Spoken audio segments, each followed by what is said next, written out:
¿Cómo están? Muy buenas noches. Bienvenidos y bienvenidas a Desigual ese domingo en la televisión pública. ¿Cómo estás, Caruso? Muy bien. ¿Fue un buen fin de semana? Sí, estuvo bien. De fútbol igual seguimos sin hablar. Yo esto quiero solamente aclararlo. Está muy bien Como que así, lo digas. una aclaración. De hecho, entiendo que hay unos partidos que tienen irrelevancia, pero a mí no me importan. Lo que sí importa, y Desigual esta atención porque hoy es realmente interesante, tiene que ver con el calendario electoral, porque hoy pone primera de una manera nacional, ¿no? Veníamos sí con elecciones locales, por ahí alguna intendencia, pero hoy se votó para gobernador en Río Negro y en Neuquén. Son 16 los distritos que dijeron, che, yo no voto con la nacional, no voto cuando se vota a presidente. Y tenemos ya números, para ir repasando, vamos a estar en vivo también en Neuquén y en Río Negro, pero esto creo, Pablo, que es la noticia del día, porque si hablamos de Neuquén, hablamos de Movimiento Popular Neuquino, MPN, partido comunal, no, provincial. Sí, un partido provincial que viene ganando las elecciones desde la recuperación de la democracia, antes también, que surgió como una alternativa para darle pelea a la proscripción del peronismo, pero después se constituyó como un partido provincial y gana, insisto, las elecciones de 1983. Y esta es la sorpresa, porque Rolando Figueroa, que estuvo aquí en Desiguales charlando con nosotros, 35-63, frente al actual vicegobernador del MPN, que fue con el sello del MPN, 32-89, el candidato del Frente de Todos, 12-69, con Río Seco, ex intendente de Cutralcó. Algo para remarcar, ¿no? En estos números, insisto, ya nos metemos con Artemio también para analizar. Figueroa y Kopman fueron los dos vicegobernadores del mismo gobernador. Sí. O sea, Omar Gutiérrez tuvo dos periodos, el actual y uno anterior. El primer vicegobernador fue Figueroa. El segundo vicegobernador fue Kopman, para que se entienda que más allá de que el sello, como dice Pablo, MPN lo tiene Kopman, bueno, es una interna, es más una paso del MPN que otra cosa, Sí, ¿no? pero también es interesante porque en las provincias este tipo de espacios, este tipo de sello, tiene mucho aparato como para hacer peso, digamos, en la elección. Y Figueroa con una alianza bastante heterogénea. De hecho, después lo vamos a compartir, los principales referentes de Juntos por el Cambio, en realidad del PRO, hay que decir, del PRO, ya están saludando a Figueroa como nuevo gobernador de la provincia de Neuquén. Tenemos también lo que está ocurriendo en la provincia de Río Negro, donde también allí se vota para gobernador. A ver si podemos compartir esos números.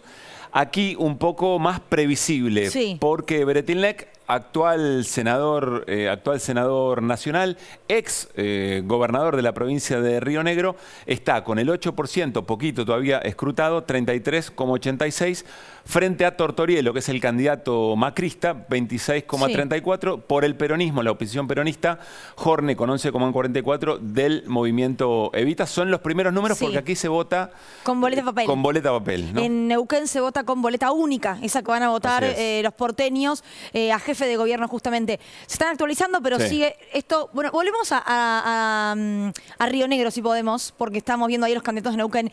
Porque en Río Negro hay algo interesante. Vos mostrabas, Pablo, que estaba Beretilnec, que estaba el candidato de lo que sería Juntos por el Cambio y del Frente de Todos. Pero ojo, porque es un Frente de Todos sin la Cámpora y es un Juntos por el Cambio sin la Unión Cívica Radical. Claro. Digo, Beretilnec rompió en un punto las dos coaliciones, sacó a representantes importantes de ambas coaliciones, hoy por hoy, si se quiere, nacionales, y se está llevando la gobernación. Vos lo decías, era un poco lo cantado. Sí, de hecho, Martín Doñate va con una colectora dentro del espacio de y los radicales también. Y el radicalismo también. Una cosa interesante acá, porque históricamente Río Negro, gobernada por el radicalismo, hasta que Carlos Soria, por el peronismo, gana.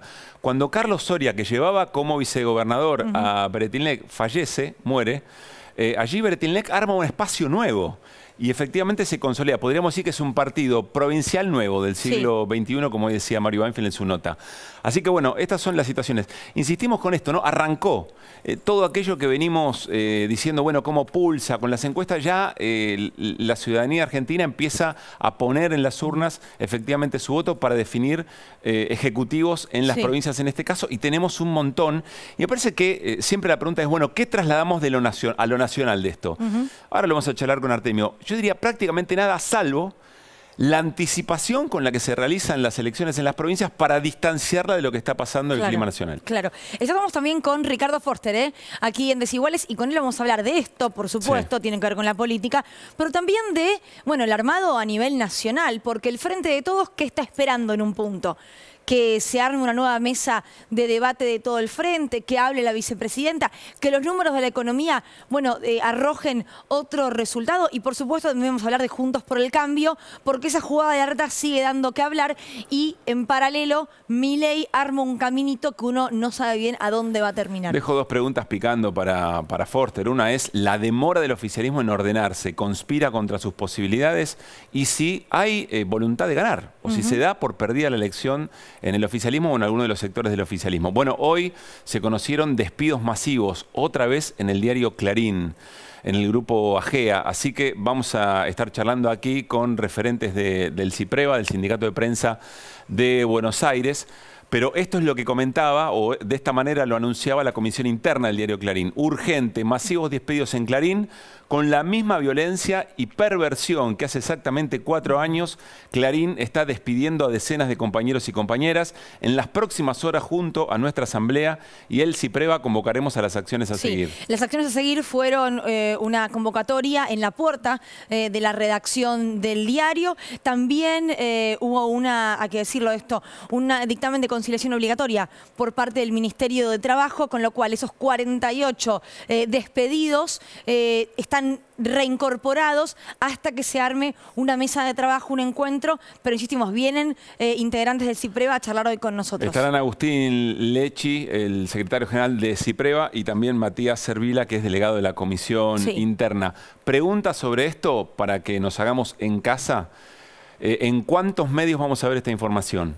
Porque en general, como el diario Clarín o como el grupo Clarín tiene mucha capacidad de presión y de extorsión, incluso en el resto de los medios, estas cosas suelen pasar inadvertidas o omitidas. Hoy las redes sociales, ¿no?, fueron el lugar donde te diría la gran mayoría de los comunicadores hicieron eco de esto. Quizás no los que trabajan en el grupo empresario, pero sí personas que no tienen que ver con Clarín y lo hicieron rebotar. Línea editorial del resto de los medios, no los colegas y las colegas aparte. Y también vamos a charlar con Gaby Granata, porque está Sergio Massa en reuniones con el Fondo Monetario Internacional, después del 7,7 de inflación y también, bueno, con voluntad política de renegociar todo el acuerdo con el Fondo Monetario, es decir, las distintas metas que el Fondo Monetario impone a partir del criminal endeudamiento que dejó el gobierno de Mauricio Macri y que condiciona la soberanía política de la Argentina. Vamos a la mesa, porque hay muchísimo... Ay, perdón, me moví antes, pido perdón, fue mala mía. Para charlar con Gaby, con Artemio y con Ricardo también. Gracias, Ricardo, por haber venido. Placer. Artemio, arranquemos por, bueno, las elecciones, esto que comenzó hoy a verse. Vos decías antes de arrancar, y lo introducía Pablo, ¿ganó el PRO entonces en Neuquén? En Twitter sí. O sea, está en disputa a ver quién se Ya ganó Macri, no, la alianza que gana Neuquén es una alianza que incorpora sectores del PJ, sectores, obviamente. En realidad lo que dijo Luli es correcto, es una interna dentro del MPN, que es una alianza global en la provincia. Incluso uno de los motores del triunfo fue ATE Neuquén. O sea, un gremio importante que de ninguna manera está alineado con el PRO. Pero bueno, son recuperaciones forzadas de los políticos nacionales de elecciones que no les son propias. Tenemos los tweets para compartir, díganme cuándo los podemos ver, porque es interesante también lo que dicen tanto Mauricio Macri como Patricia Bullrich y Horacio Rodríguez Larreta. Porque hay una intención de disputarse a quién se le puede sumar en términos nacionales el triunfo. Y esto pasa de todos lados, en todos los espacios de la política. A ver, compartimos el tuit de Mauricio Macri sobre las elecciones en Neuquén. Como nos mostraron los muchachos de la selección en Qatar... Sí, por eso quería que lo leas. Pero está mal. Quería que lo leas. Vos seguí, Como nos mostraron los muchachos de la selección en Qatar, estoy más convencido que nunca de que estamos ante un cambio de era. Felicitaciones, Rolo Figueroa, por este histórico triunfo. Yo necesito subtítulo de esto. Bueno, es el tuit del expresidente en relación a, insistimos, el triunfo de Orlando Figueroa a la gobernación de Neuquén en una interna del MPN. Y como decía Artemio, yo no lo veo a Macri muy aliado de ATE, del sindicato ATE. No, y pero además, bueno, pareciera que es el candidato. Él estuvo muy cerca del gobernador actual de Omar Gutiérrez. Omar Gutiérrez que ha sido, entre otras cosas, derrotado por Rolo Figueroa.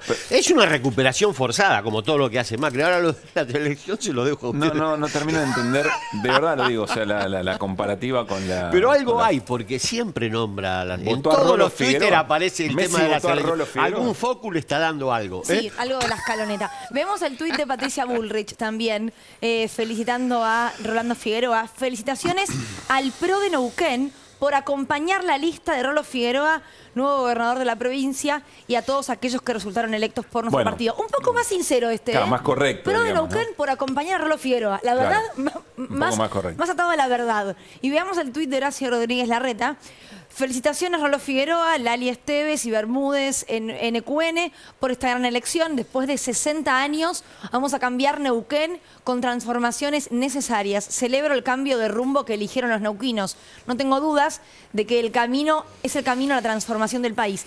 A ver, convengamos que muy anti-MPN, Rolo Figueroa no es. Digo, como para decir que se vienen 60 años. No, pero De me algo parece que hacen mención de la ruptura de lo que venía pasando desde el 83 hasta parte. A eso Sí. intuyo que refieren, ¿no? O Pero más, hacen porque una 83 es ruptura, más. una ruptura forzada en dirección a lo que ellos suponen es un modelo de país que incorporaría también a la provincia de Neuquén. Claro. No es así. Hay No que ver tiene qué va a nada hacer que Rolo ver. Figueroa. Mira, el gobernador Beretilnec hizo una evaluación previa del exijo que no tiene nada que ver a nivel nacional. La recuperación de las elecciones a nivel nacional es un forzamiento de lo que efectivamente sucede. Algunas cuestiones sí podemos analizar. El nivel de ausentismo, eso hay que observarlo. ¿Cuánto? Bueno, en Neuquén la última información que tenía es 24.6. Y No eso sé, es- no sé Río Negro porque todavía no hay datos. Sí. O sea, ¿La de Neuquén es alta o promedio? no, es alta, es más alta que lo habitual. O sea, ahí hay un componente interesante que podría ser Sí. analizado como un componente nacional. Ahora, recuperar una alianza como la de Figueroa para Cambiemos es casi... forzado. bueno, decir, A ver. es tomarnos el pelo. Carlos Quintriqueo, que es uno de los motores de la alianza de Figueroa en Neuquén, declaró claramente su simpatía por y su involucramiento en la candidatura eventual de Cristina Kirchner. Para Por que eso. ellos observen realmente que acá nos damos cuenta de que están mintiendo. O sea, que no es que estamos todos Igual a mí me parece que desatendidos. el posicionamiento que hizo Horacio Rodríguez Larreta, dentro de todo, se posiciona como el candidato presidencial y plantea esta idea de así como cambió y así como juntamos a varios pedazos, porque Sí, también claro. Horacio Rodríguez Larreta es el que dentro del PRO, el más afín a abrir un poquito más a la alianza, y tampoco pueden salir a cuestionar a partidos de décadas porque su principal aliado es el radicalismo, ¿no? No, y Entonces, además ellos hace 16 años que gobiernan la ciudad. Claro. ¿Te imaginas Sí. que si se instala el tema del cambio, el primero Que tendría cae- que reflexionar acerca de Sí. lo que va a pasar acá? Y de hecho, me parece que quien va a ser consagrado gobernador en Neuquén también tiene una importancia clave para el próximo gobierno, porque es la provincia de Vaca Muerta, que es donde ahí apuestan a generar mucho ingreso de divisas tan necesario en el contexto en el que estamos ahora Claro. y en el que va a arrancar el 2024. Ya le preguntamos a Ricardo por la nacionalización de la elección y demás, pero ya estamos en comunicación con Darío Hernández de Radio y Televisión de Neuquén. Darío, ¿cómo estás? Buenas noches.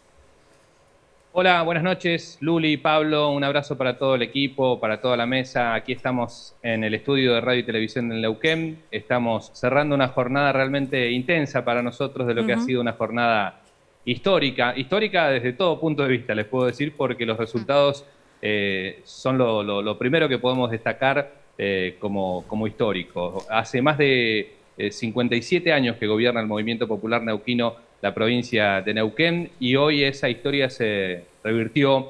Ha ganado Rolando Figueroa la gobernación de la provincia. Los últimos datos que tenemos aquí, A ver. con las mesas escrutadas en un 96,39%, le dan un 35,63% a Rolando Figueroa, un 32,89% a Marcos Kopman, que es el candidato del Movimiento Popular Neuquino, y en tercer lugar queda Ramón Río Seco, que es el candidato del Frente de Todos, Sí. con un 12,69%. Y tengo una Ya pregunta, Darío.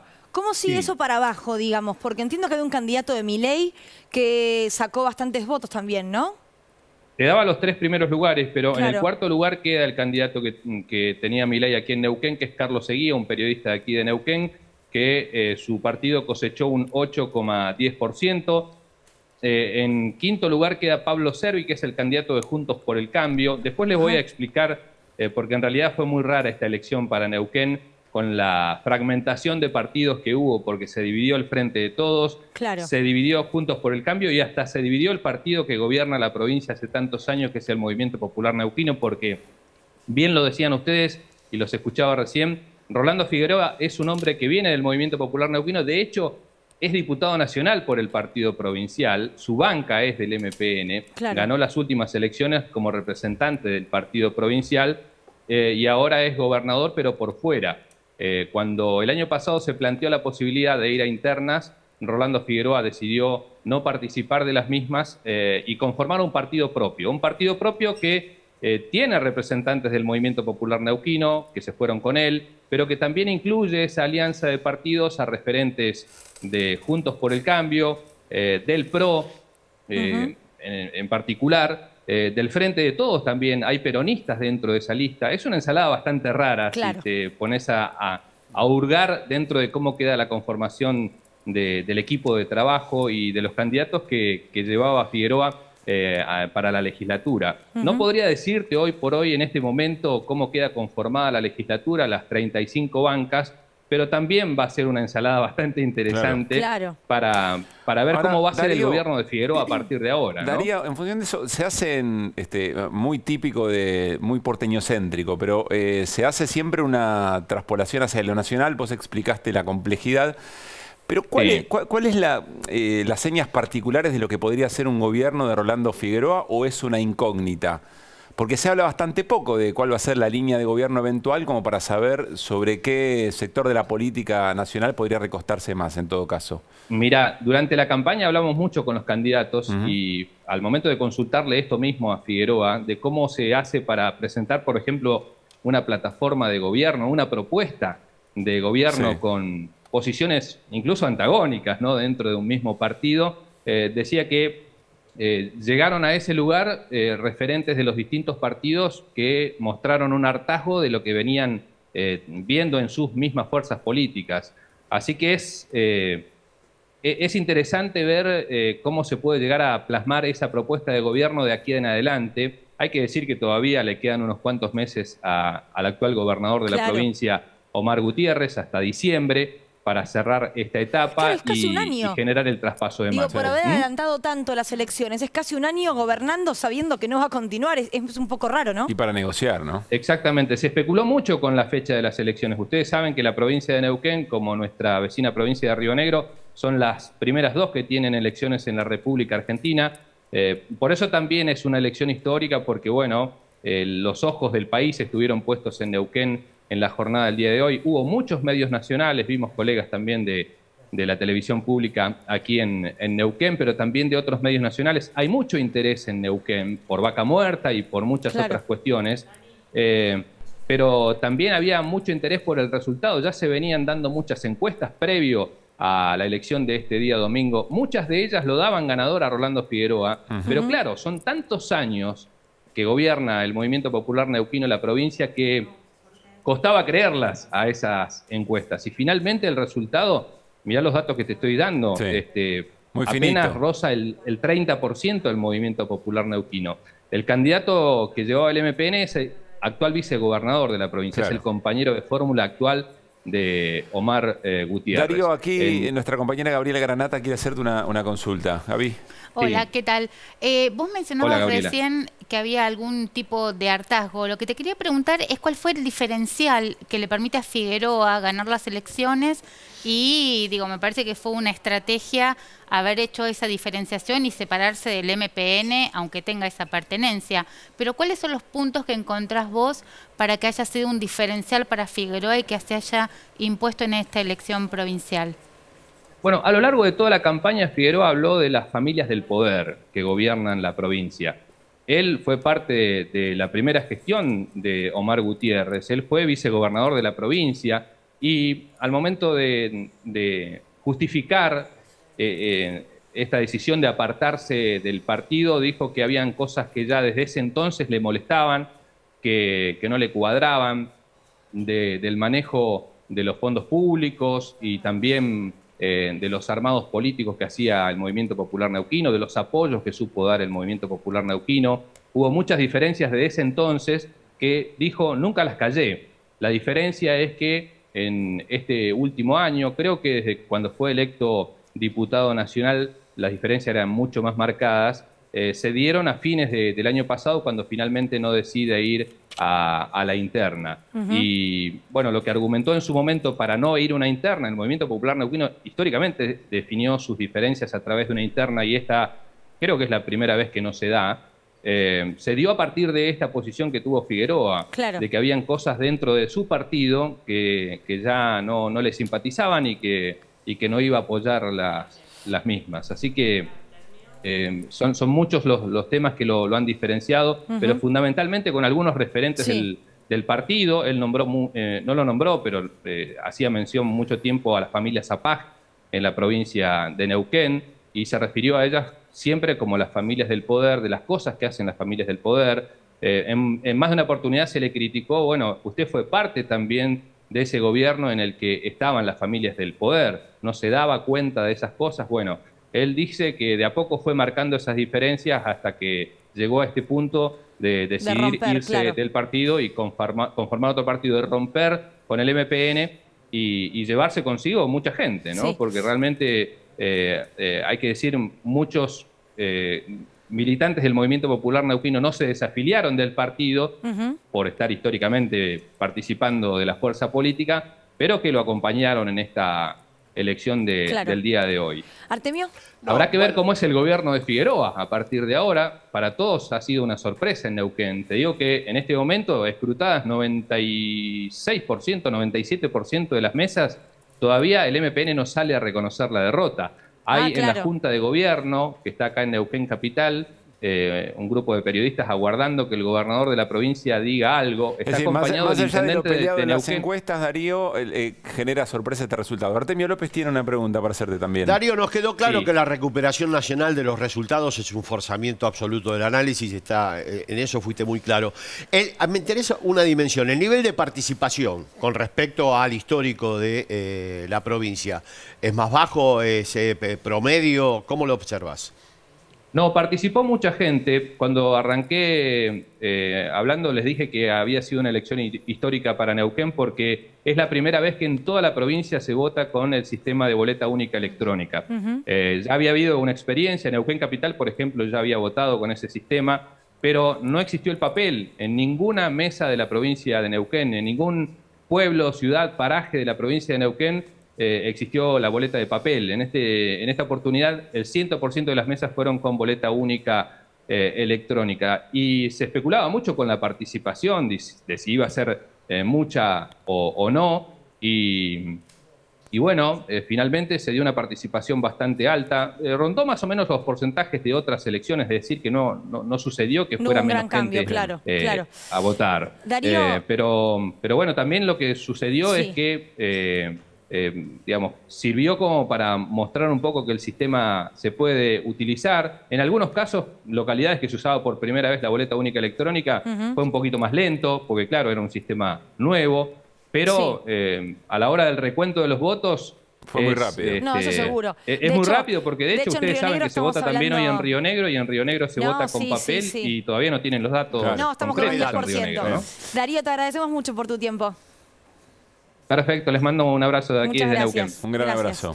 Ricardo, te sumamos a la charla, estuviste escuchando y demás, nacionalización, atomización también, ¿no? Si uno ve, porque estoy viendo, por ejemplo, lo que tiene que ver con las colectoras que llevaron a Rolando Figueroa a ser hoy el nuevo gobernador de la provincia de Neuquén. Y, por ejemplo, hay 5 colectoras del PRO, de Desarrollo Ciudadano, de Avanzar Neuquén, de Arriba Neuquén, de Nuevo Compromiso Neuquino, que dieron entre 14.000 y 16.000 votos. O sea, los que los llevan a ganar no son uno, son todos en un poquito término, ¿no?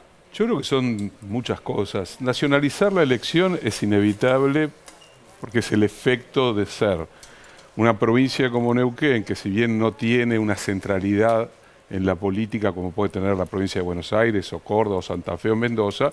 Es una provincia significativa, vos lo decías, Vaca Muerta, ahí hay algo significativo. 1.6% del padrón nacional. Por eso, electoralmente no tiene peso, pero sí tiene una consecuencia. El MPN gobierna la provincia casi 60 años. Alguna vez pudo haber perdido porque hubo fallidos en las alianzas del propio peronismo, del propio radicalismo, pero siempre logró mantener una hegemonía enorme que implicaba también el dominio de todas las esferas de la vida socioeconómica de la provincia, de todos los sistemas. Imagínate por un instante un mismo movimiento político que gobierna 60 años una provincia que viene de un tiempo que es anterior a los dinosaurios casi, prácticamente, ¿no? Viene de la década del 60, con una familia muy connotada, con una historia trágica, ¿no?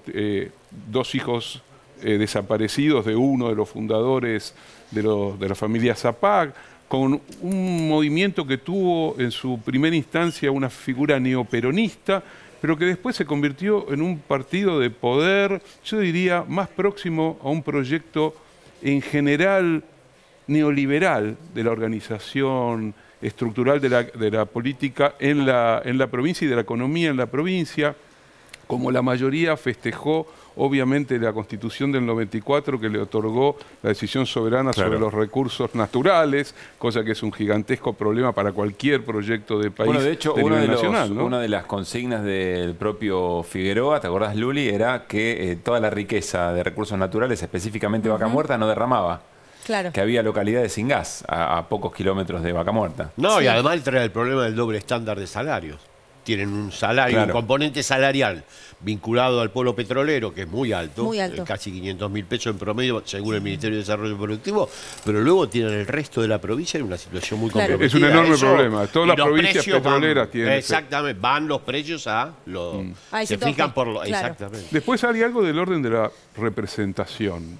Yo creo que estamos en una zona de turbulencias que nosotros somos muy universalistas al proyectar nuestra provincia, digo, la Argentina, Sí. y creemos que lo que nos pasa a la Argentina es Solo fenómeno nuestro. argentino.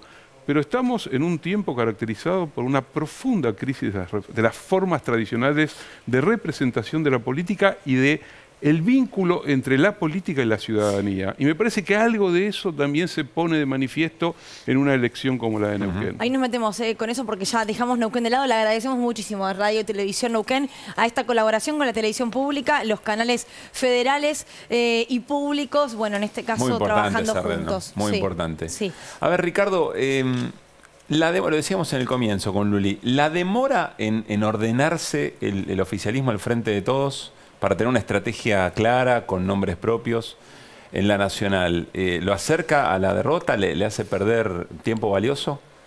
A ver, no sería una pérdida de tiempo si ese camino fuese un camino que previamente se aceptó como necesario, como parte de una coalición, que en realidad supone un acuerdo previo de los diversos sectores. Más bien es la expresión de una disidencia que no termina de cerrarse. Por lo tanto, es un problema que no tengamos clara la disputa en el interior del Frente de Todos en términos de candidaturas, cuando ya parece mucho más clara en los otros actores políticos, es un problema. Las PASO ya es una decisión irreversible. No queda todavía claro si lo irreversible es que haya una candidatura o más de una candidatura. De eso obviamente depende la decisión que pareciera ya haber tomado, pero tampoco sabemos si es definitiva, la vicepresidenta de la Nación respecto a su propia postulación. De no postularse Cristina, pareciera que es casi inevitable que haya más de una candidatura, pero eso tampoco está escrito definitivamente. Puede llegar a haber un acuerdo de última instancia. No lo sé porque Alberto Fernández está convencido que las PASO le darían al peronismo la posibilidad de una discusión democrática en torno a los liderazgos o ¿Vos las coincidís? nuevas... Más o menos, porque yo creo que hay tiempos y tiempos para ciertas disputas. Yo creo que este es un momento de urgencias.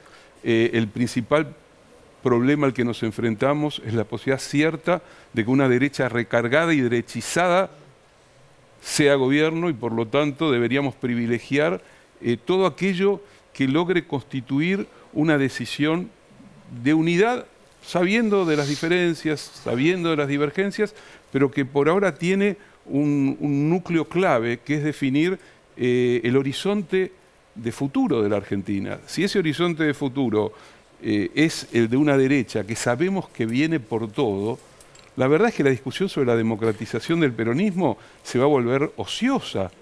Lo que hoy tenemos que discutir es qué proyecto concreto de unidad es capaz de representar al frente de todos. Pero ¿cuál es el riesgo de no repetir el mismo problema? Porque evidentemente lo que fue una coalición para ganar la elección terminó siendo un problema para acumular política, para hacer lo que tenía que hacer o eventualmente para ponerse de acuerdo en los programas más básicos de economía. Por ejemplo, ¿qué hacer con el Fondo Monetario? ¿Cómo hacer? Vos decís, ¿cuál es la urgencia más frontal? ¿La que le da la posibilidad de ganar a esa derecha tan recargada como vos decís? ¿O volver a construir un motor político que aglutine para después poder hacer algo? A ver, yo no puedo hacer el análisis del Frente de Todos sin hacer el análisis de la oposición política y de la emergencia de una figura muy compleja, muy complicada, como la figura de Milei. Está claro que la disputa interna en cualquier coalición implica al menos dos variables diferentes que se presentan como candidatos distintos. Eso supone que ninguno de los candidatos va a ser el más votado en la elección PASO. La sumatoria puede ser o no serlo. Milei se va a presentar obviamente como candidato único de su propia fuerza política. Yo no sé si las encuestas, las que andan circulando, van a ser las que efectivamente se trasluzcan en la elección de las PASO, pero podría hacer una elección de alrededor de entre 18 y 22 puntos Milei. Si hace esa elección Milei, se posiciona de cara a la sociedad y de cara a la primera vuelta como seguramente quizás el candidato más votado de las PASO. Lo que ya tenés un problema, porque las sociedades se mueven a partir de impulsos, de estructuras afectivas, de oleadas, y sería muy complicado un Milei recargado frente a unas PASO que... O sea, ¿vos creés en la chance de que Milei llegue al balotaje? No lo sé. Pero puede ser el candidato más votado porque nadie le divide. Pero sí en las PASO. En las PASO claro. Puede ser el candidato más votado con un impacto sobre lo cotidiano, sobre la percepción de una parte de la sociedad que está desencontrada con lo político. Yo creo que hay otra discusión que también es importante, que es el desenchufe que existe entre el mundo de la política y una parte significativa de la sociedad que está enfrascada en una problemática que incluye la antipolítica, la apatía, el distanciamiento. Ahora también hay un porqué, entiendo, ¿no? En esa apatía, digo, lo hablamos mucho en Desiguales, esas generaciones que han vivido en crisis, que saben que no van a tener nunca una vivienda propia, que tienen trabajos inestables en los cuales, digo, hay... Y entiendo que lo que decís con esto no es solo en Argentina, además, ¿no? No, por supuesto. A ver, hemos visto que un personaje como Bolsonaro no solo ganó en su momento la presidencia del Brasil, sino que después de 4 años de una presidencia terrible, estuvo al borde de ganar la presidencia. Bueno, eso prueba, comparto con Ricardo la introducción al tema que me pareció, no es momento, por lo menos, de discutir la democratización y la ausencia de personalismos en el espacio oficialista. Creo que lo que se está imponiendo es la emergencia de líderes potentes. Nos gusten o no, no le podemos quitar el perfil potente a Javier Milei, efectivamente es un liderazgo potente. Dentro de la interna del PRO, creo que Patricia Bullrich, a mi juicio, va a tomar ventajas, es un liderazgo potente. Por lo tanto, el Frente de Todos debiera también resolver la cuestión en términos... ¿Decís vos? Sí, porque se va a enfrentar a una circunstancia política muy compleja, donde lo que tiene por delante, además de lo que planteó Ricardo, una derecha recargada, con un programa, bueno, lo explicitan todos los días. Va a requerir una respuesta contundente y potente, y eso se encarna en una persona. O sea, eso no es simplemente la retórica, la democratización o una cuestión de enunciados. Eso se encarna. O sea, ¿vos crees y que liderazgos no tendría que haber potentes pasos? en el FDT. No, yo creo que no es momento ni político ni social para que una PASO de las características que tradicionalmente existen se dé. Pero bueno, aparentemente eso es un escenario que se ha aceptado. Alberto Fernández lo ha propuesto como un escenario, casi el único escenario posible. Pero lo que sí creo es que el actual momento no es un momento de discusión para el oficialismo sobre la democratización y los personalismos o no dentro del espacio. Al contrario, creo que les hago pregunta. El momento de instalar un liderazgo capaz de enfrentar lo que tiene por delante. ¿Que vos creés que es Cristina? Yo creo que es Cristina, pero puede haber otras discusiones. Yo no estoy invalidando ninguna posición, pero mi percepción sí es que es Cristina. Pero bueno, no lo podemos hacer en nombre del antipersonalismo ese debate. Me parece un error conceptual elemental frente a esta realidad. Después en otro momento podrá haber. Pregunta abierta a la mesa. Vos tenés al presidente que hace este planteo, que es momento de discutir la conducción, qué tipo de conducción de liderazgos y de personalismos para esta elección. Y por otra parte, la vicepresidenta que mantiene a una enorme cantidad de dirigentes en vilo respecto de cuándo va a tomar una decisión, cuándo va a decir algo. Ahí hay un problema compartido, digamos, ¿no? En el modo de construir esa oferta. Yo creo que está claro que si Cristina toma la decisión de ser candidata, la discusión se termina, porque puede haber unas PASO, podría haberla, pero es clara la presencia y la contundencia de lo que significa el nombre de Cristina Fernández de Kirchner. Ahora, si Cristina decide no ser candidata, es muy difícil que se produzca el efecto de construcción de un liderazgo como el que del cual Cristina es portadora. No hay transferencia. Salvo que ella diga... Aunque diga. No hay transferencia. Aunque diga, porque el frente está atravesado por diferencias, por distanciamientos, por desencuentros. Las pasos se vuelven inevitables allí donde la única forma de suturar es que haya una contienda y donde uno emerja siendo la expresión de la mayoría de votantes del Frente de Todos. Ahora es muy difícil, salvo, insisto, que Cristina decida presentarse. Si Cristina decide no presentarse, obviamente que va a haber paso. Ojalá que esas pasos sean pasos que sean capaces después de hacer confluir a todos los votantes del Frente de Todos con la lista ganadora, de acuerdo al sistema que se utilice. Que el que pierda acompañe. El que pierda acompañe. Tenemos una experiencia bastante nefasta, que es la de la provincia de Buenos Aires, en la elección del 2015, que yo estoy convencido que nos llevó a la derrota de esa elección. Y las PASO entre Aníbal Fernández y Julián Domínguez, que fue un desastre, y que prácticamente, en términos aritméticos, los votos que sumaron entre los dos, la diferencia que sacó Aníbal en la primera vuelta y la que sacó finalmente Vidal, es la transferencia directa de casi 8 puntos que vino del peronismo directamente a la candidata de Juntos por el Cambio en ese momento. Entonces, ahí hay un problema. Las PASO están allí, es un instrumento que lo inventamos nosotros, hay que utilizarlo con inteligencia, con cordura. Estamos frente, a ver, del otro lado, es una máquina de triturar, es una máquina de destruir, es una máquina que tiene un carácter profundamente antidemocrático y que va a tratar de destrozarnos sistemáticamente. Entonces tenemos que tener infinito cuidado en cómo se desarrollan esas pasos. Ahora, del otro lado, entiendo que no haces mención solamente a Javier Milei, sino a Juntos por el Cambio. ¿Vos qué analizás de la jugada de Larreta, de la cual se sigue hablando como si hubiese sido directamente? Bueno, Artemio sabe mucho más que yo de esto, pero está claro que es la única alternativa que tenía Larreta para no quedar fuera de la disputa con Bullrich. O sea, esto es lo que lo mantiene vivo, decís vos. Lo mantiene vivo, entre otras cosas, porque afirma su capacidad de disputar nada más ni nada menos que contra su padre, de alguna manera, y el fundador del PRO. Pero también abre el camino de un acuerdo nacional de más proporción con el radicalismo, porque la decisión de Larreta es claramente favorecer a Lustó, y por lo tanto favorecer a Lustó es parte de lo que el radicalismo quería a cambio de seguir dándole votos. El radicalismo ya no estaba dispuesto a no dar nada a cambio. Había ahí una petición concreta: o nos dan algo o cuidado, vamos por nuestro lado, ¿no? Entonces creo que también ahí hay una decisión que coloca esas pasos en una situación bastante rara, ¿no? Porque vamos a tener la posibilidad de una disputa en la ciudad de Buenos Aires con ruptura de la hegemonía del PRO, o no lo sabemos todavía, y al mismo tiempo una elección nacional, donde van a disputar un ala como la de Bullrich, que representa claramente un dispositivo de radicalización de la derecha, con un sector como el de Larreta, que tiende a un centro-derecha más acuerdista. Bueno, eso va a disputar. Ricardo, ¿vos creés que en todos los distritos que van a elegir juntos, y los principales junto con Nación, Provincia de Buenos Aires y Ciudad de Buenos Aires, la estrategia del Frente de Todos tiene que ser una única lista?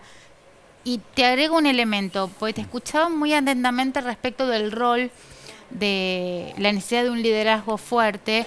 Ese liderazgo fuerte en el 2015, Cristina lo puso en juego y lo usó para unir a sectores distintos y conformar en el 2019 lo que fue el Frente de Todos. Pero ese mismo poder que tiene, en el 2015 casi fue como para dividir, porque bajó de la interna un candidato y generó... Y en este momento, no sé si la figura de Cristina vos la ves más como aglutinador o como divisorio, que puede haber fugas si hay candidatura La verdad única. que me cuesta mucho meterme adentro de lo que está pensando Cristina. No, es el análisis No, pero te tuyo entiendo lo que respecto de decís esa y mirada. está muy bien lo que estás pensando. Cada circunstancia histórica tiene su especificidad. El 15 cerraba un periodo extraordinario de 12 años de gobierno y la candidatura de Scioli fue una candidatura que no era propia del riñón de lo que habían generado los 12 años de gobierno y sobre la que no se volcó probablemente todo el entusiasmo que debería haberse volcado, por ejemplo. En el 19 Cristina toma una decisión, ella es muy clara y muy enfática por varios motivos, por lo menos un par muy claros. Uno, que había que ganarle al macrismo, que era fundamental, y eso requería ampliar la conformación del frente. Y otra era la dificultad que ella veía de cara a un gobierno que iba a heredar una tragedia económica como la que hereda este gobierno con el endeudamiento privado y del FMI, que la ponía a ella en un lugar más incómodo en términos de ejercer la presidencia de la nación. Entonces toma una decisión que es algo que nos conmovió, que fue muy reconocido en su momento, pero que a su vez es parte también de los problemas de estos últimos 3 años casi medio de coalición, ¿no? La dificultad en un país presidencialista de generar un gobierno como el del Frente de Todos. Claro. Me interesa mucho los modos de construcción política, más allá de lo que puede servir para ganar una elección, qué es lo que te da fuerza después para tomar ciertas decisiones. Hoy escribí una nota, Guillermo Biersba, en el cohete a la Luna, que me pareció muy interesante. No vamos a compartirla toda, pero tiene una definición y también una bajada interesante respecto de esto mismo. Es decir, cuáles son las características de conformar un espacio político de cara a las discusiones que vienen. Ahí la podemos compartir. A ver, me doy vuelta para leerla. Sí, está en el Va a wall. estar medio incómodo. Sí. Dice, dinamita oligárquica, Guillermo Biersba, el protagonismo debe desplazarse del palacio y los bancos a los sindicatos, las organizaciones sociales, estudiantiles y populares. Se trata de idear una nación, no de articular intereses privados. Es decir, me da la sensación, te pregunto qué interpretas vos, pero que está diciendo ¿de dónde vamos a sacar la fuerza? ¿De la articulación y los consensos con el poder económico o de las bases populares que históricamente se movilizaron? Está claro que creer que una relación consensual con el poder económico te genera la posibilidad de construir un gobierno a favor de las grandes mayorías es imposible en la Argentina. Yo creo que una de las consecuencias que tenemos que sacar, sin dudas, es esa, que al poder económico hay que plantearle fuerza política, fuerza social, fuerza de proyecto, Vos decís, capacidad un de programa decisión. como Precios Justos nunca va a funcionar. No solamente un programa como Precio Justo, que puede funcionar un poco. No, digo, Tombolini salió a decir, Gaby, el otro día que no están cumpliendo los Bueno, acuerdos, ¿no? Bueno, pero digamos que Precios Justos está hace bastantes meses. Si recién ahora se da cuenta que no están cumpliendo los acuerdos, viene un poco de Bueno, la ministra de Trabajo dijo que el salario no perdió poder adquisitivo. Pero por eso voy a la hipótesis de... Pero perdón, de Arturo, Foster porque inicial. No terminó de contestar Sí, respecto de qué tipo de a ver, construcción. digo, lo que dice Guillermo, que aparte es un amigo, es una frase. Quiero decir, lo lógico es que los gobiernos populares o de extracción popular sean capaces de recostarse sobre la masa social que les da sustento y le da potencia. Pero hay periodos históricos donde eso se vuelve difícil también, que encontrar el equilibrio entre la sustentación popular y las dificultades tremendas de un periodo económico que te plantea todo tipo de problemas, requiere también de negociaciones. Pero Ricardo, ¿cuánto se habló de la desmovilización de estos tiempos? Me preguntaría si no fue una desmovilización programada en algunos casos y al mismo tiempo la apuesta por las mesas de consenso para sentarse con actores que, bueno, han dado muestra de que no tienen vocación de cumplir ciertos programas. A ver, yo creo, siempre es difícil hacer historia contrafáctica y mirar el pasado y qué hubiera sucedido si. La Argentina que le toca al frente de todos es una Argentina absolutamente brutalizada. Brutalizada previamente por algo que fue premeditado. Pensemos que el núcleo del capitalismo neoliberal es el endeudamiento. Si uno quiere analizar cómo funciona la maquinaria del neoliberalismo desde los años 80 en adelante, ha sido endeudando a los individuos, a las naciones y generando, por lo tanto, una dependencia absoluta de la financiarización a nivel global. Un endeudamiento que el actual gobierno legitimó. Lo hizo pasar por el Parlamento. Sí, bueno, no puso una sola restricción. Está bien. Pero eso es otra discusión, pero que la podemos tener. No, la vamos a tener, pero no importa. Yo iba a tu planteo. Hay dos cosas que me interesaron de Ricardo. Por supuesto, comparto la mayoría de sus Pero no terminé de... A ver, dale. No, quiero terminar porque es importante. Yo soy de los que piensan que rápidamente queremos olvidar el impacto de la pandemia. Rápidamente. Las sociedades quieren olvidar, las sociedades después de traumas muy fuertes, en general tratan de distanciarse en todo sentido de aquello que produjo el trauma. Pasó después de la Primera Guerra Mundial, pasó después de la Segunda Guerra Mundial, pasó en parte, no llegó a pasar del todo después de la dictadura entre nosotros.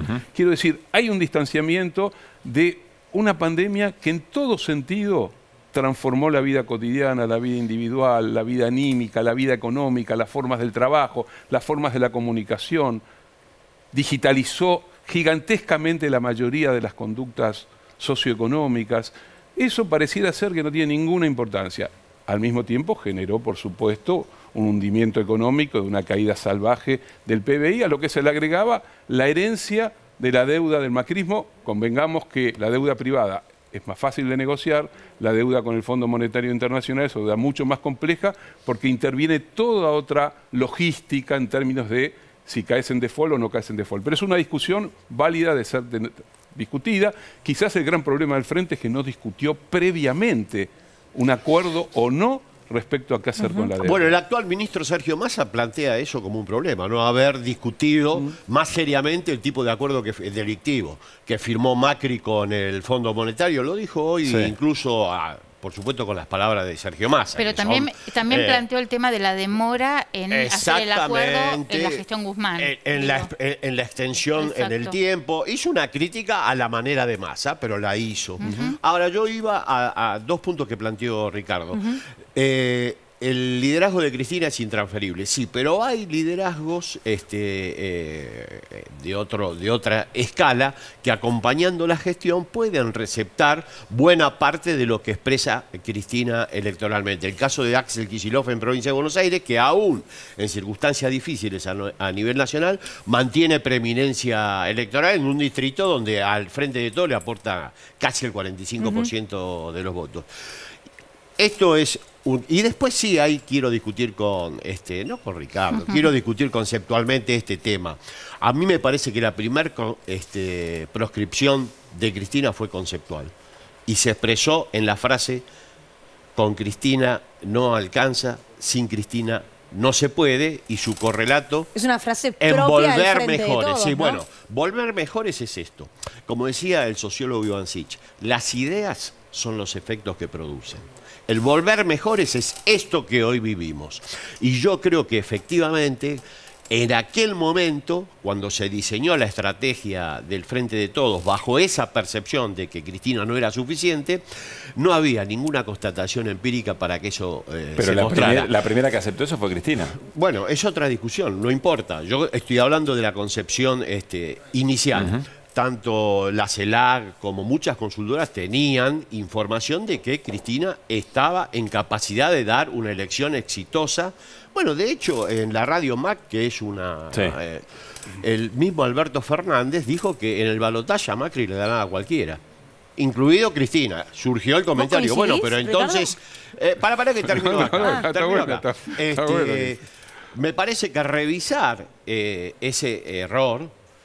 a mí me parece que revisar un error es más importante que acertar en política. O sea, ser capaz de desescalar un error es mucho más importante Pues que haber si acertado. se resuelve eso bien, o Bueno, si se revisa, no podemos en el volver- presente se puede tomar No otra podemos decisión. volver a un armado que parta de esa premisa. O sea, porque me parece realmente un error conceptual que nos condujo a esta realidad, entre otras cosas, más allá de lo que señaló Ricardo, la complejidad de la etapa, haber heredado a Macri es un tema muy complejo en Argentina. Y con respecto a Rodríguez Larreta, yo comparto, esto lo hace para ganar atributos de autoridad que estaban totalmente, no le estaban yendo bien. A ver, en esa respecto estrategia. de la tesis. A ver, La tesis. la que toma la, Tesis Artemio, la está que muy toma bien. la decisión, creo que un no es 18 de mayo, ¿no? La Sí. que toma la decisión es Cristina.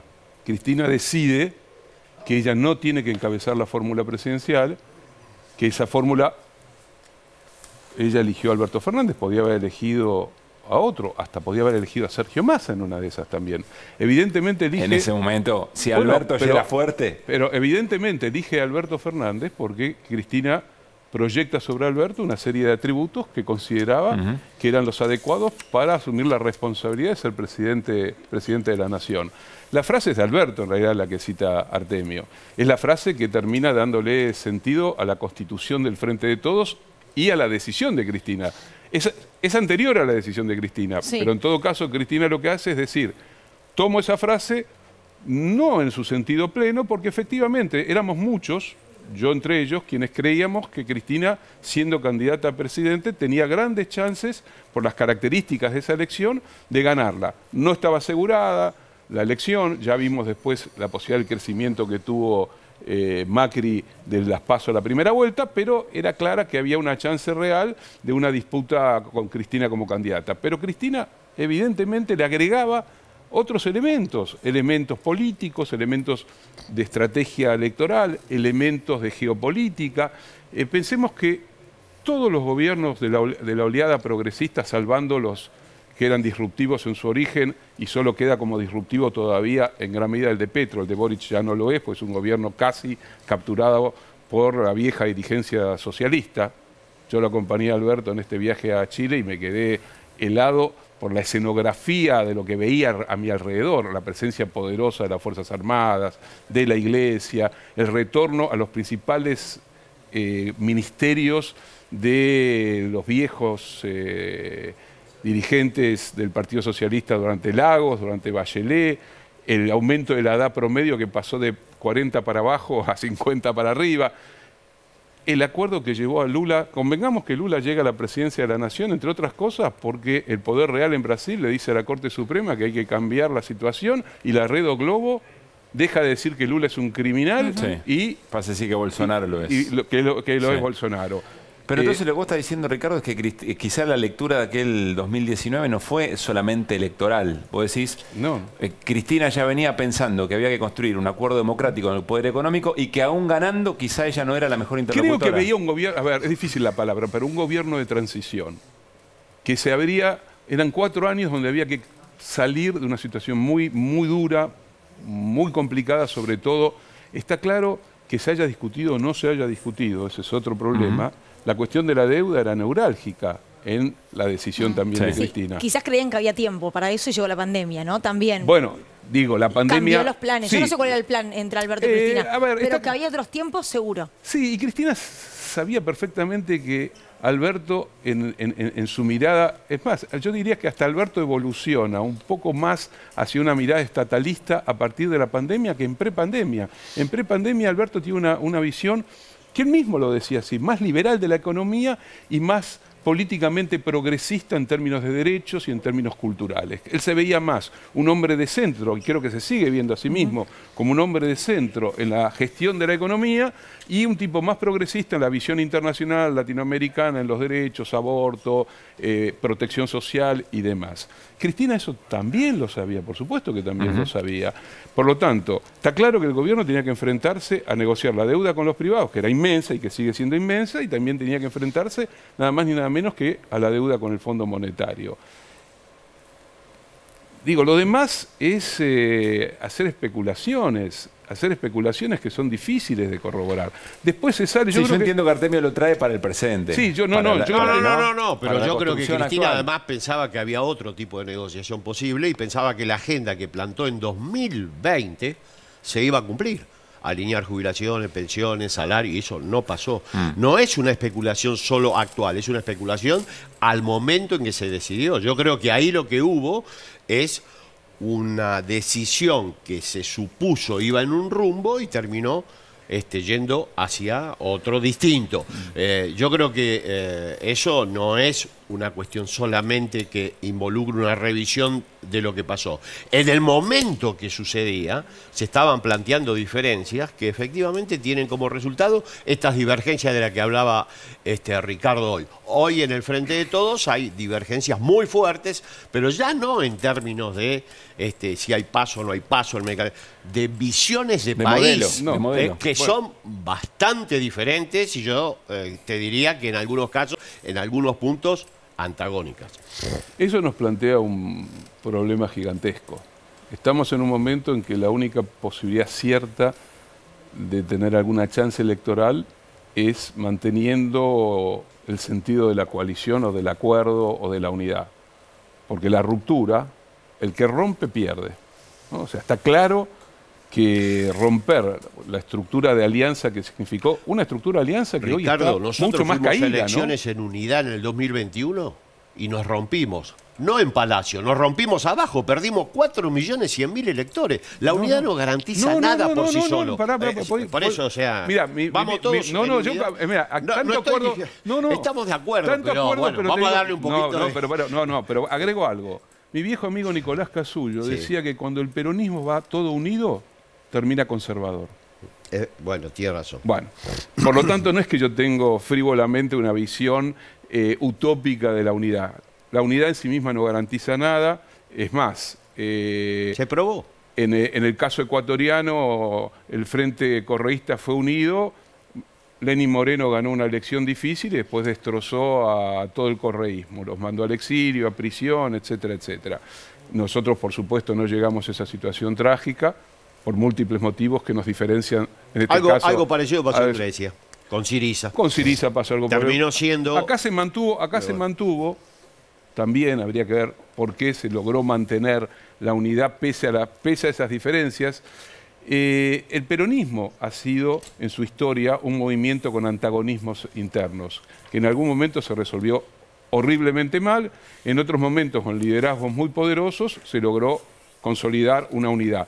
En el caso, incluso vos me hablás de la elección del 2021, también hubo dos elecciones de medio término, del mejor momento histórico, que fue el de los 12 años de Néstor y Cristina, que se perdieron muy duramente. La derrota del 2009, siendo Néstor candidato en la provincia de Buenos Aires contra de Narváez, y la derrota todavía mucho más fuerte contra Massa, siendo candidato del Frente para la Victoria, Insaurralde. Cualitativamente son dos derrotas distintas. Del 2009, la conclusión que sacó en ese momento Cristina y Néstor es que la derrota se debía a porque fundamentalmente no se había realizado el contrato electoral inicial, no se había profundizado el proyecto. No es que no se negoció con el CA, al contrario, se había perdido identidad. La del 2013, acordate que en segunda vuelta, el mismo candidato que era Insaurralde tomó parte del discurso de Massa, que me acuerdo que en ese momento... Después de las PASO. Claro, después de las PASO que pierde por 6 puntos. Tomó parte del discurso del adversario diciendo lo incorporó para que era la baja de imputabilidad que es una especie de comodín. Todos decíamos se parecen, los dos rubiecitos. Ahora, después, cuando tomó eso, desde el Frente de Todos, no perdió por 6. Perdió por 12 puntos. Claro. Sí, perdió por Porque 12. desde cualquier lugar no se puede decir cualquier No, cosa. Entonces, efectivamente, son dos derrotas distintas. No, yo no digo que sean Y iguales. Néstor con, Derrotas hubo. Claro, pero Hubo el triunfo del 2011 tiene mucho que ver con la derrota del 2009 y la conclusión que sacó Néstor y Cristina de eso. Y un año extraordinario y Claro. tremendo como fue el 2010. Claro. ¿no? Exactamente. Sí. Ricardo, gracias por haber venido. Placer, Súper placer. interesante. Muy linda la charla. Bueno, nos vamos a ir al corte. Al regresar, despidos masivos en Clarín. Vamos a conversar con delegados de prensa. Se realizó una asamblea frente a la puerta de la empresa. Tenemos los detalles y, por supuesto, veremos qué conclusiones Sí, y qué vienen dos consecuencias. delegados del CIPREVA a charlar, ya venimos.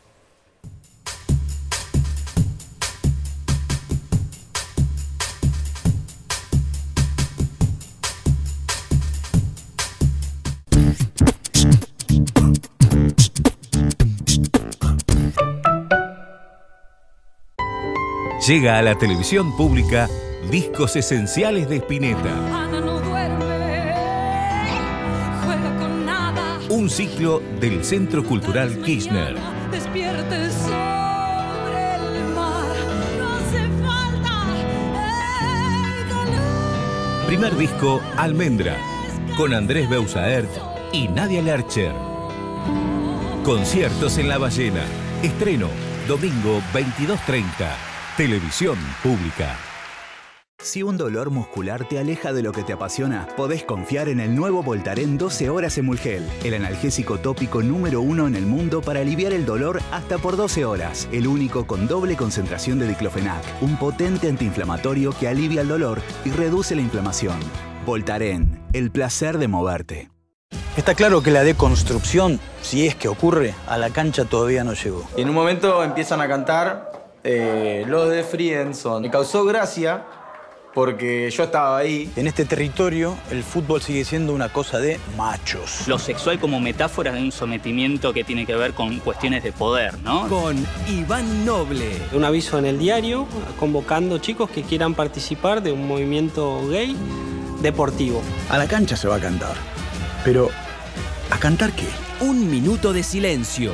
Programa 2. Homofobia. Estreno. Domingo 0:30. Televisión Pública. En Musimundo extendimos el Musi Sale y agregamos más descuentos. Aprovecha hasta un 40% y hasta 12 cuotas sin interés en los mejores productos seleccionados con tu tarjeta de crédito. Te esperamos en nuestras sucursales y en musimundo.com. Es la película más vista en la historia de Polonia. Pasó de estar proscripto a ser popular. Fin de semana de Alexander Ford, la escuela polaca de cine batallador. Y los chupamedias del poder, ¿no? O los olfas. Hacen caer el gobierno, los olfas. Bueno, es verdad. Filmoteca, nueva temporada. Domingo, en Trasnoche. Televisión Pública.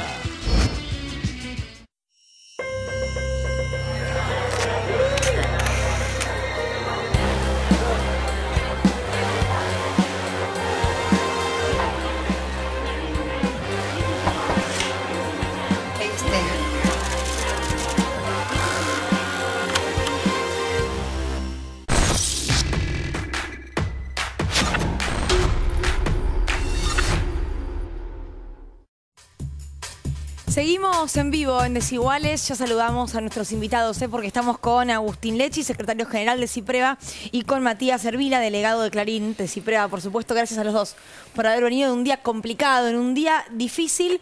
Yo lo definí un poco como un domingo de mierda, perdón que lo diga de esta manera, para más de 48 trabajadores, y digo, no solamente ellos, sino todos los que formamos parte del mundo periodístico, que hoy se despertaron, abrieron la casilla de mails y se enteraron que el grupo Clarín los había dejado sin trabajo. ¿Por qué? Todavía es una gran incógnita. Vemos un informe y charlamos.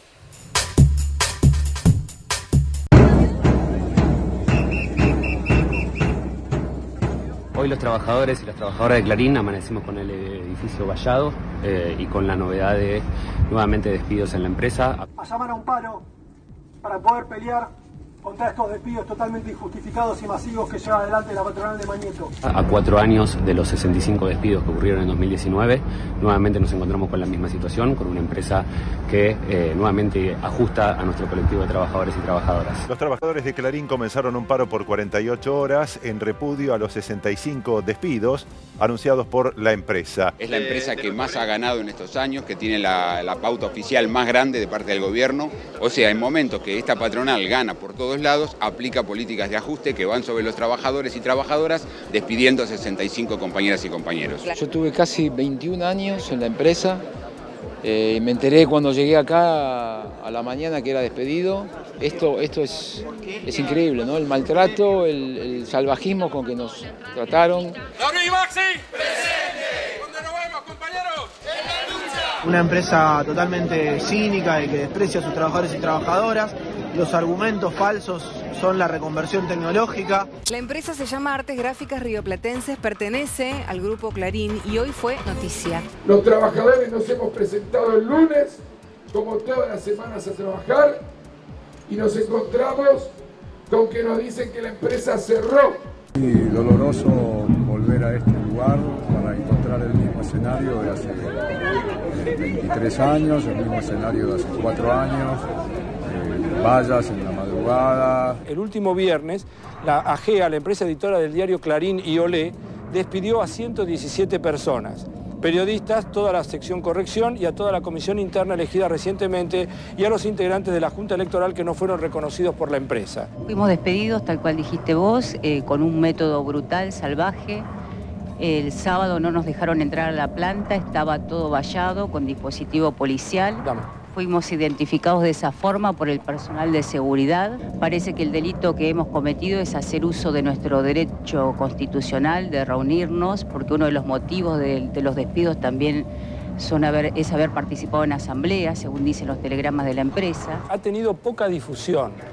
No sé si este es el momento para discutir por qué, pero creo que valdría la pena alguna vez enterarse de por qué hay cierta manipulación de la información en la República Argentina. El Ministerio de Trabajo de la Nación, hay que destacar que dictó una conciliación obligatoria retrotrayendo los despidos, así que ahora hay que garantizar que la empresa cumpla esa conciliación obligatoria y que los compañeros y compañeras estén adentro y que en esas condiciones podamos negociar cualquier, incluso modificación laboral en el sentido de lo que planteaba la empresa, pero con los trabajadores y trabajadoras adentro. Creo que valdría la pena alguna vez enterarse de por qué hay cierta manipulación de la información en la República Argentina.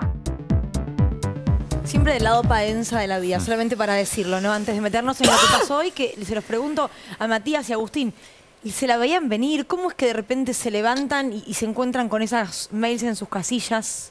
Bueno, durísimo, es muy triste. Hay muchas compañeras y compañeros que estaban hace décadas trabajando en el diario y encontrarse de esa manera, impersonal además, con que fueron despedidas y despedidos. Encontrar a la mañana la noticia que el edificio estaba vallado. Yo como delegado de la comisión interna llegar inmediatamente. La forma en la que comunican ese tipo de decisiones, que bueno, es realmente muy duro y es difícil de comprender. Ahora, mandaron un mail a todos los trabajadores, algunos les decían, contamos con vos, y otros le decían, no vas a trabajar más. Es así.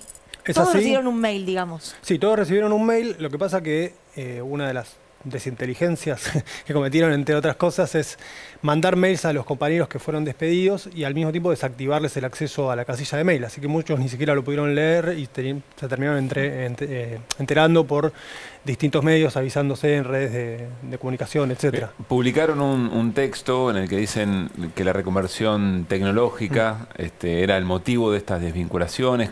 ¿Cuál es el abordaje que se hace desde el sindicato respecto de esto? Bueno, eso es... Sí, es un poco lo que veíamos en el informe, lo que decíamos este mediodía en la puerta de Clarín. Sí. Nosotros como sindicato y los compañeros y compañeras de la redacción nunca nos negamos a discutir las nuevas funciones, las nuevas tecnologías, a discutir cómo readecuarnos. Incluso hay compañeros y compañeras que ya... Lo digital en desmedro del papel, digamos, ¿no? Sí, pero incluso si uno ve los compañeros y compañeras que despiden, que son excelentes profesionales, que muchos los conocemos por su trabajo en el Grupo Clarín y en otros medios también, algunos con décadas de antigüedad, como decía recién Matías, pero algunos también compañeros y compañeras más jóvenes. La verdad que no, ese pretexto se cae por su propio peso. Acá hay un mensaje político. En primer lugar, obviamente un disciplinamiento interno también hacia el sindicato, que este año conquistó la personería gremial, y estábamos discutiendo paritarias para todo el gremio, en un contexto inflacionario muy grande, y obviamente nos quieren cambiar el eje, quieren que no discutamos salario, que no discutamos condiciones laborales, que por primera vez en décadas íbamos a tener sentados en la paritaria a los verdaderos representantes, y no a nosotros como dirigentes, sino a ellos, los que están todos los días en esas redacciones. Entonces nos cambian el eje, y también creo yo un mensaje a toda la sociedad, porque el Grupo Clarín es una empresa sin duda testigo, es una empresa importante desde lo económico, desde lo político, y en un contexto, en un año electoral, hay también un mensaje. Por lo tanto, creemos que también hay que ponerle un freno desde ese punto de vista. Uno no puede hacer lo que quiere. Ahora, digo esto de se la veían venir porque si uno piensa en el año 2000, bueno, un año de crisis muy grande en la que por ahí hubo una serie de despidos luego importantes a nivel nacional. No venimos hoy por hoy en Argentina escuchando de empresas que despiden de a 50 o 60 empleados todos los días, como sí ocurrió en otra época. ¿Por qué hicieron esto ahora, más allá de esto político? Digo, ¿qué está pasando en Clarín en este momento? Bueno, ellos, como bien muestra el informe, periódicamente han despedido. En 2017, luego hubo retiros voluntarios con 600 compañeros, además de los 117 del año 2000, hubo 117. En el año 2016 hubo como 600 retiros voluntarios, que fueron despidos encubiertos. Después, en el año 2017 estuvo lo de AGR, Artes Gráficas Rioplatense, la planta que cerraron. En el 2019... que mañana se cumplen 4 años, nosotros estábamos con la idea, bueno, no van a haber despidos justo con el aniversario, no pueden ser tan cínicos, sí, lo hicieron y lo hicieron exactamente a 4 años de los 65 despidos del año 2019 que vimos en el informe recién. Y es muy difícil realmente justificar, ellos tienen esa idea de la reconversión tecnológica, pero realmente tiene mucho más que ver con lo que decía Agustín recién, del disciplinamiento, no solo hacia adentro de los trabajadores de Clarín, sino hacia todo el gremio de prensa, todas las empresas de prensa públicas y privadas en general, porque eso llama la atención a todos. Por suerte tenemos un sindicato y un grupo de gente muy importante, nucleada en torno a él, militando, unida y bancando a los compañeros y compañeras despedidos. Agustín, ¿cómo respondió el Ministerio? La verdad que hay que destacar que la respuesta fue inmediata. Ya a la mañana nos habíamos comunicado con ellos. Nosotros decretamos el paro a partir de la asamblea que hicimos hoy. Dictaron inmediatamente una conciliación obligatoria, que es algo muy importante.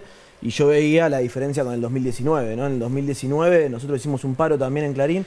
Es muy difícil hacer un paro en un medio de comunicación, en un medio privado y en un medio como Clarín. Y sin embargo los compañeros y compañeras en ese momento lo hicieron. Hicimos unas jornadas con festivales en la puerta y ni nos abrieron la puerta en el Ministerio, que ya en ese momento la Secretaría de Trabajo, ni siquiera para presentar una nota.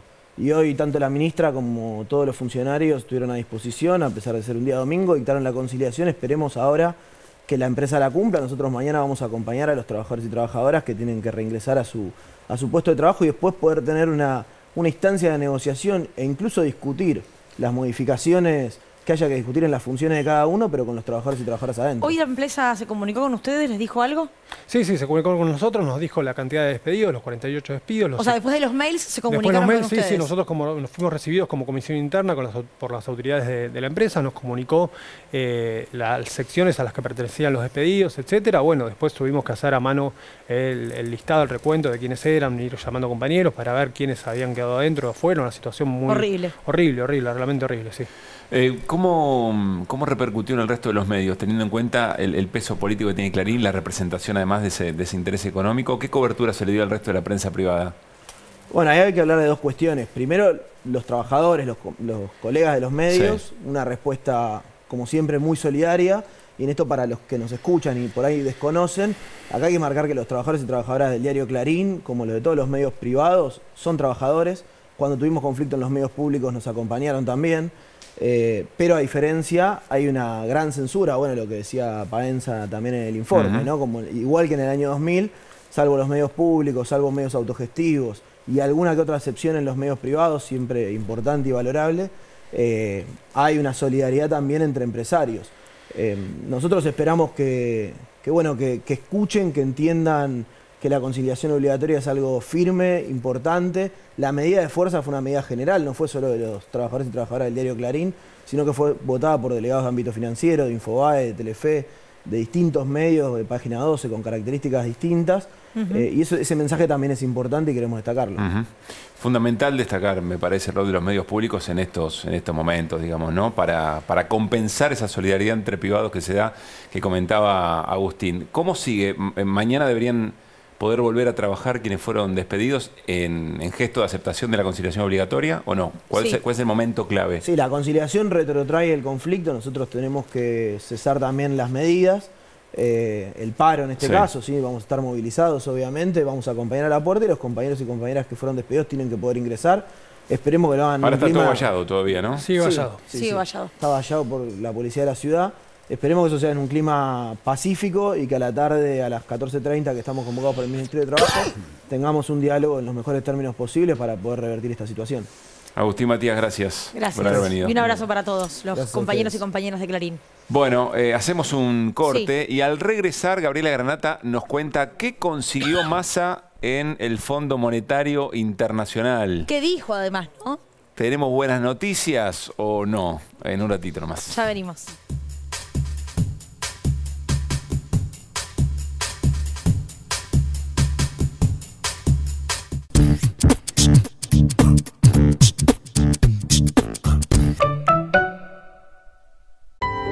Llega a la televisión pública Discos Esenciales de Spinetta. Un ciclo del Centro Cultural Kirchner.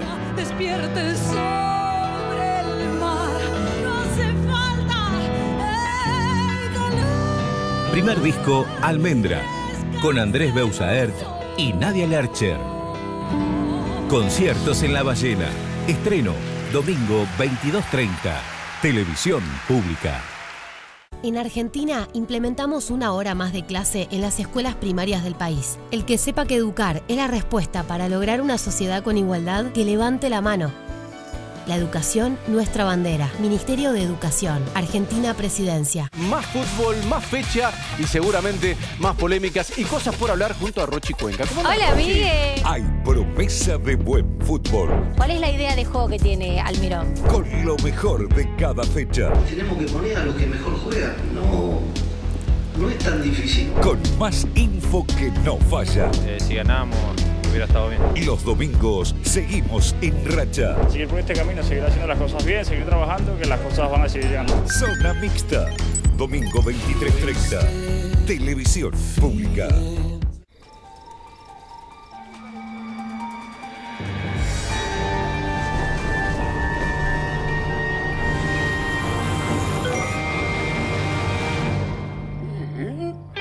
Modo discreto. Mira tu home banking sin miedo desde la app de BBVA. Tus datos se ocultan cuando tenés a alguien detrás tuyo.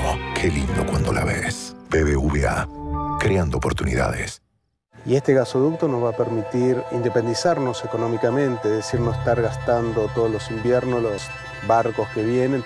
El personal también es significativo porque vos ves cómo progresan ellos, el valor que le dan a un trabajo de esta magnitud. Y tenemos que llevarnos como hermanos porque la convivencia es algo muy fundamental para poder sobrellevar la situación durante los 14 días que nosotros nos quedamos en el campamento. Al momento que vos no vas a tener que importar más gas del extranjero, vas a tener la posibilidad de tener más divisas y la posibilidad en un futuro tal vez de vender gas al exterior. Fundamentalmente creo que va a ser un beneficio para el país.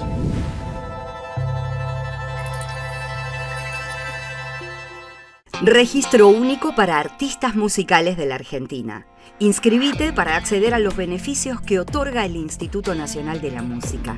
Participar de las convocatorias de fomento para realizar producciones fonográficas, música en vivo y difusión. Y obtener otros beneficios, como el descuento en pasajes en micro para realizar actividades relacionadas a tu proyecto musical.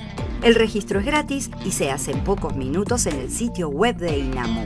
Además, esto permite generar un mapa para saber cuántos somos, de qué provincia y qué instrumentos tocamos. Informate en inamu.musica.ar.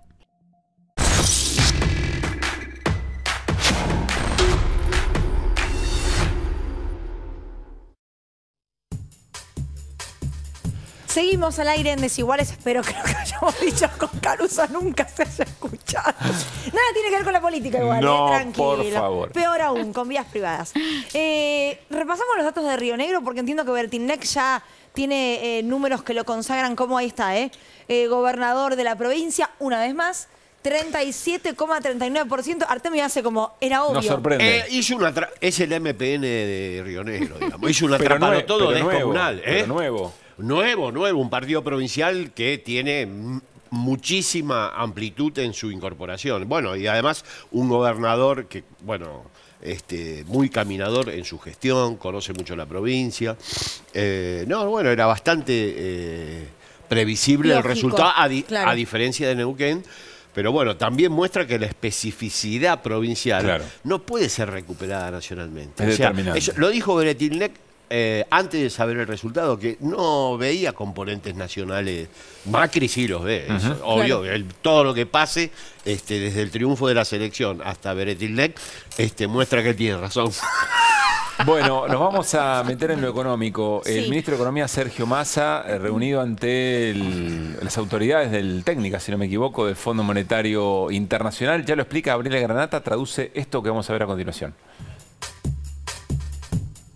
La combinación de falta de crédito, pandemia, guerra y sequía en países que tienen muy poca capacidad de resistencia y que dependen centralmente del resultado de su balance, de su comercio exterior, inexorablemente necesita de tener programas orientados no al financiamiento del gasto público, sino al financiamiento y al funcionamiento de su economía real. Y creo que ese es un cambio de paradigma que en algún momento va a haber que discutir. Obviamente agradecer el trabajo y la comprensión, porque en las últimas horas la idea de comprender el enorme daño que la peor sequía de la historia le está haciendo a la Argentina nos permitió empezar a trabajar en recalibramientos de nuestro programa. A ver, la primera parte se entiende muy bien, ¿no? Habla de falta de financiamiento, pandemia, guerra, sequía, digo, un combo explosivo. Pero después plantea él algo bien distinto, que es los programas o los planes tienen que estar enfocados en la economía real y no en el gasto público. ¿Qué significa esto, Gaby? Mira, a mí me parece que el discurso, ese extracto que tomó la producción del discurso de Massa, sintetiza mucho todo lo que consiguió.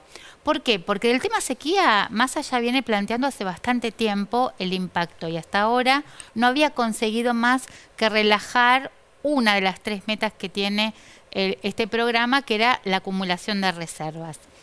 La segunda meta que pretendía relajar, que está vinculada con esto que preguntabas vos, Luli, tiene que ver con la meta de déficit. Argentina puede este año tener un déficit de sus cuentas de 1,9% del PBI.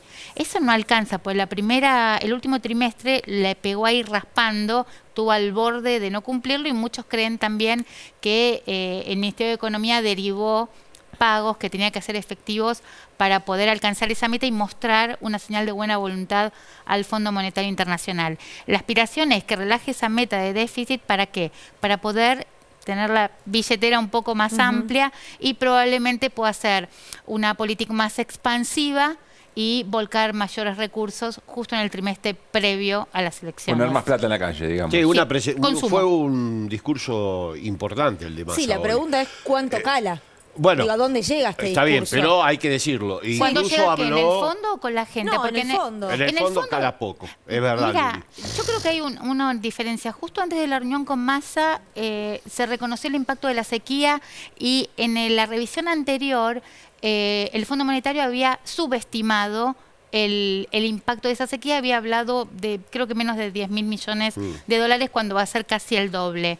Entonces creo que todos se hicieron de cuenta que nos poníamos más rígidos porque tenían que el staff, el directorio tenía que aprobar las metas trimestrales. Massa en una partecita dice también, habla de que no solamente el directorio, sino que han hecho jugar y le dieron libertad para jugar también a sus autoridades. A quien estamos viendo ahí, a Guita Gopinath, que es la segunda de Cristalina Georgieva, que es con la que Massa termina negociando y se supone abriendo la puerta de esta flexibilización. Ministro de Economía en Argentina, igual cuando que negocia analizamos con alguien del fondo cuyo apellido es Guita. Guita, o sea, bueno, casting de nombres.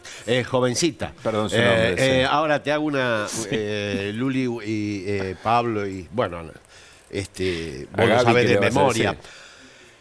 No, Artemio, yo hay un montón de cosas que vos sabés que yo no sé. No, sí, vos sabés perfectamente. El Fondo Monetario tiene un comportamiento histórico en Argentina. No es que nos despachamos hoy y se mira lo que apareció, no. Sin Fondo Monetario, en 1974, 6 puntos de pobreza. Con Fondo Monetario, después de 25 años de neoliberalismo, 54, cuando asume Néstor. Sin Fondo Monetario, cuando se va Cristina, 20 puntos de pobreza. Con Fondo Monetario, cuando Macri firma el pacto delictivo, 40 puntos de pobreza. Hoy Massa se lo marcó. Nosotros reunimos en América, en la región, el 60% de los pobres. Sí. Bueno, hay que decirlo. Yo creo que eso fue un señalamiento muy puntual. Es una palabra que ellos no escuchan habitualmente y la responsabilidad, a menos de que se haya transformado en esto en algo que nosotros no observamos, el dispositivo que plantea el fondo, el modelo socioeconómico que plantea, siempre nos trajo consecuencias nefastas. Ya desde el naturalizamos veremos mucho, si hay una excepción. Recién Gabriela decía, recién Gabriela hablaba de las metas de la Argentina y Gabriela decía, Argentina puede tal cosa. A mí me produce escozor, ¿no?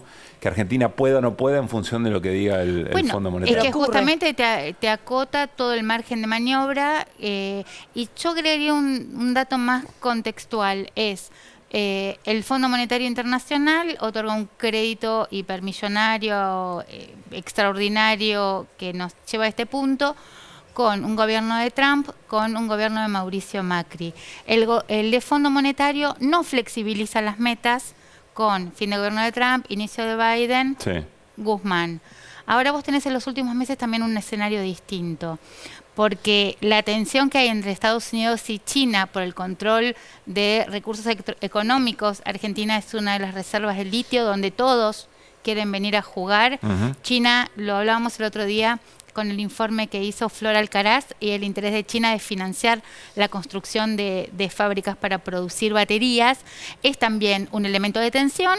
Estados Unidos manda periódicamente funcionarios, estuvo la segunda de la Secretaría de Estado hace poco, reuniéndose con gremialistas, con esto, con lo otro, y un elemento más, la posición que está tomando Lula da Silva respecto de ser crítico con los condicionamientos del Fondo Monetario Internacional con los países de ingresos medios como es la Argentina, y los de ingresos bajos ni hablar, y también que Lula acaba de terminar una gira por China. Exactamente. Y Emiratos Árabes. Y que no iba a permitir que debilitaran el vínculo con China de ninguna manera y que dejara de asfixiar a la Argentina con sus políticas tradicionales el Fondo Monetario. Pero acá la visión fue diferente. Que no nos iba a asfixiar. No es que frente a la tensión Estados Unidos-China aparece un relajamiento del Fondo con la Argentina, sino que porque la tensión con China parece el acuerdo con el fondo para poder condicionar tu política. Mira, a lo mejor no es todo tan directo. Me parece que hay un escenario geopolítico y de intereses económicos y de tensión entre China y Estados Unidos que le permite a Massa moverse y conseguir algo que te planteo otra discusión que dio el ministro de Economía anterior, el tema de que se quitaran las sobretasas, esto que pagan los países que están sobreendeudados, más de lo que les permite su cuota en el Fondo Monetario, y que para Argentina son una fortuna que paga por sobretasas. Guzmán no lo consiguió aún en plena pandemia, aún en los primeros meses de la guerra en Ucrania. Me parece que ahora se alinearon algunas variables, porque también yo no sé cuánto juega también el tema de la posibilidad, que es lo que hablábamos con Ricardo antes, de un cambio de signo político y una extrema salida hacia la derecha, y el Fondo Monetario Internacional tampoco puede darse el lujo de que fracase la renegociación del acuerdo con Argentina, que es el país más endeudado con Esa es la gran oportunidad que tenemos también. Ya cuando la deuda tiene esta magnitud, vos tenés una posibilidad de negociación distinta. Tenés que saber aprovecharla en todo caso. Bueno, Massa en eso es bastante pragmático. Igual que en los alineamientos. No es un alineamiento automático el que propone. Pienso... O sea, no. Yo creo que en ese sentido es bastante distinto a la administración anterior. Vamos a ver. Si Juntos por el Cambio va a tener como una de sus ejes de campaña la renegociación o no del acuerdo. ¿Qué va a decir? sobre los condicionamientos o no. No sé, ¿eh? Pero Mira, bueno, Macri va a hacer lo que hizo con los buitres, dice. Lo resolví en 10 minutos lo que el Frente para la Victoria no pudo resolver en 4 años. Le di todo lo que querían. Larreta por lo pronto eso es lo que hace planteando que, a diferencia de Macri, el cepo no se podía quitar en forma inmediata. Claro. Habló también de una cosa más gradual, a diferencia de lo que tienen otros candidatos, como por ejemplo Patricia Bullrich, que es mucho más extrema. Bueno, ni hablar de Javier Milei, que hace algunos planteos que parece poco anclados con la realidad que tiene la economía argentina, salvo que quieras que huele todo el país por el aire y caigas en el 80% de pobreza y no en el 40%. Por eso, por ese tipo de planteos, Larreta en la interna del PRO no para de perder posiciones. Porque el electorado del PRO... Es una pregunta, sí, pero vos, las elecciones son acá. Pues si está mirando mal la general, tiene que mirar la interna. No, tiene que mirar que tiene que ir a una paso competitiva. Por eso, claro, la interna. Y bueno, yo creo que habla para, para los acreedores, habla, pero no le está hablando al electorado del PRO. Claro. Bueno, lindo debate. Sí, muy lindo. Y va a seguir, ¿no? Lamentablemente. Gaby Artemio, gracias. No, gracias a usted. Le mandamos un abrazo a Mario. Hoy se tuvo que quedar porque, claro, está en el análisis para sus otros trabajos de las elecciones, pero mañana va a estar. Mañana viene. Se viene como invitado, estará en el sillón de Desiguales, en el living de Desiguales. Mañana a 9 de la noche nos volvemos a encontrar. Chau. Pasen bien.